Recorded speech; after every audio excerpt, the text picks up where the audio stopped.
Hi! Hello! Hello! I'm here again!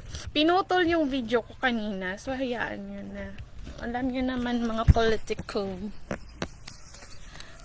Kuya ko. Kuya ko, see? Baga lang. Yung ano ko, ewan ko dyan. Hindi ko alam kung nangyari dyan. Naiinis ako. Saan na yun? Yung ano ko. Si kuya ko. May improvement pa sa kanya. May share lang ako sa inyo. I hope na magustuhan niyo. Bukas kasi, mayroon akong plano. Bukas, share ko yung tanim ni mama. Yan o. Na lumalawak na siya. Dumadami na siya.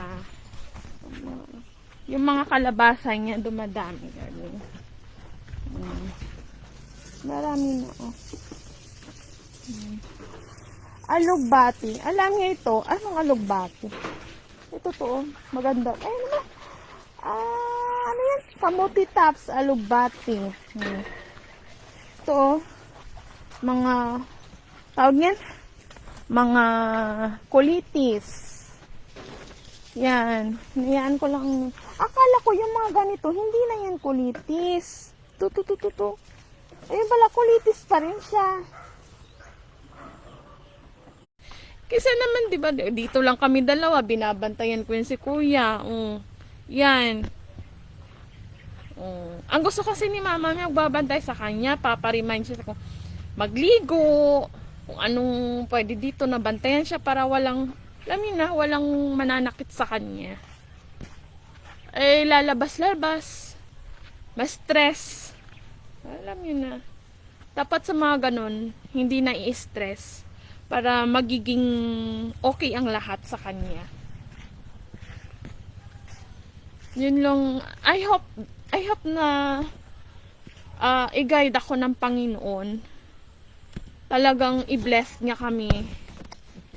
Kasi alam niyo naman na gusto ko talagang yung magiging normal talaga yun sa kanya lahat-lahat. Kasi gusto kong makaranas pa siya ulit na normal na buhay. Kasi 19 years ganun siya. So, ang hirap. Ang sakit. Buti na lang ako. Pero, hindi ko rin alam kung saan ang mas mabuti. Parang negative lahat eh. Pero kasi, nandito na ako. Buhay ako. So, ang gagawin ko na lang, asikasuhin ko talaga yung kuya ko. Tapos ko ano na lang, muna. Tsaka hindi ko nagagamitin talaga yung ano ko, yung PRC ko. Ayusin ko lang talaga yung mga dapat kong ayusin. Kasi wala akong masyadong pera. So, dito muna ako. Kasi yung perang binibigay ng ate ko, wala ako sa budget nila. Naki-budget lang ako. Padala siya ng 12,100 plus ata para sa kanila. So, nakiki-budget lang ako. Wala akong magagawa. Sige lang, at least kahit naki-budget ako magiging okay to. Okay na yan. Nagiging magaan para sa kanya.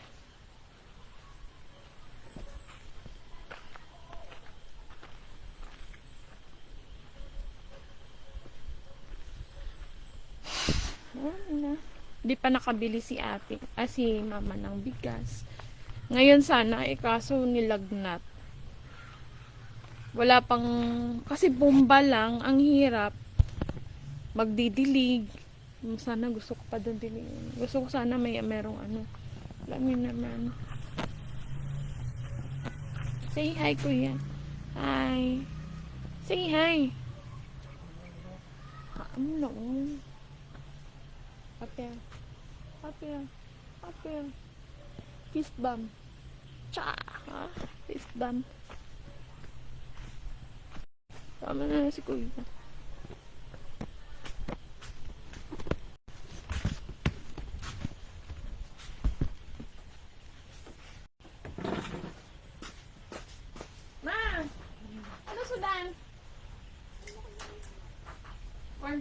lang. Ano kay? Isa na lang convict eh. Wala na. Puro convict. Convict ko. Wala na. Ano kay?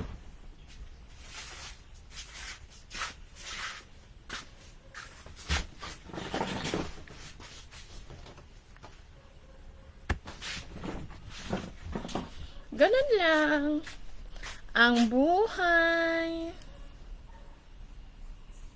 Sira na yun talaga, Pasensyahan nyo, ha. Kasi hindi lahat ng ups and down na talaga.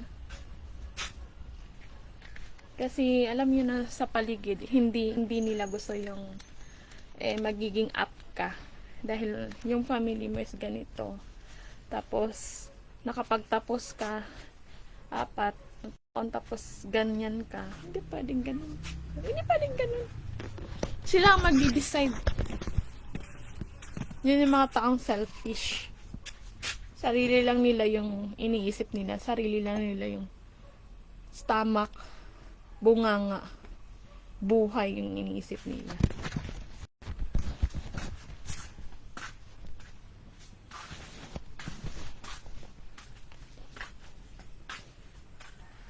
Ano lang.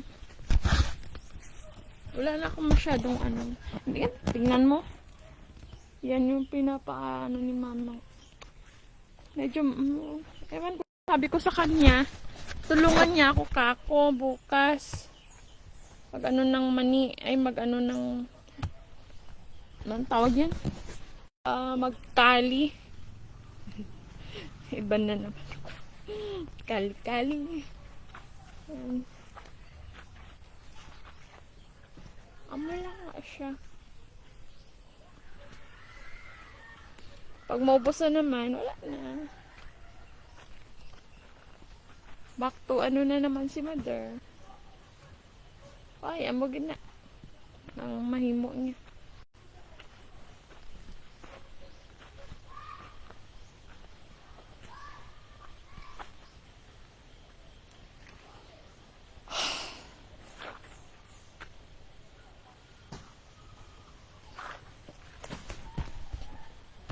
Naka 10 minutes tayo, wala ako sa mood. Bye-bye.